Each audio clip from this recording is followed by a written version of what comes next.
నిర్మించాలని వాళ్ళు అనుకున్నారు. దీన్ని చూపించి అప్పట్లో 3 రాజధానులు మేము ఏర్పాటు చేస్తామని జగన్ గారు చెప్పారు. శివరామకృష్ణ కమిటీ సూచనలు కూడా మళ్ళీ ఒకసారి గుర్తు చేస్తున్నారు ప్రజలకి.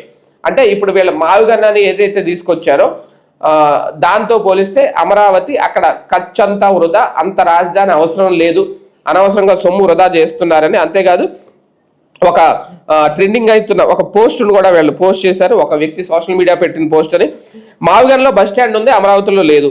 మావిగన్లో పోర్ట్ ఉంది, అమరావతిలో లేదు. మావిగన్లో ఫిషింగ్ హార్బర్ ఉంది, అమరావతిలో లేదు. మావిగన్లో NH5లు ఉన్నాయి, అమరావతిలో లేదు. మావిగన్లో ఎయిర్పోర్ట్ ఉంది, అమరావతిలో లేదు. అంటే మావిగన్ కంటే అమరావతి ఎందులో గొప్ప? ఇప్పటికైనా ట్రోల్ చేయడం ఆపి వాస్తవంలోకి రండి. గ్రాఫిక్స్ వేరు, రియాలిటీ వేరు. ఆకాశంలో ఉన్న మబ్బులను చూసి మొంతలో నీళ్లు ఒలగబోసుకుందాం అంటే అవివేకం.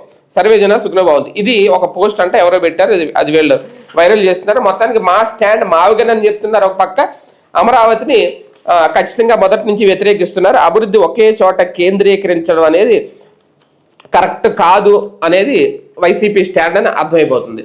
అలాగే నకిలీ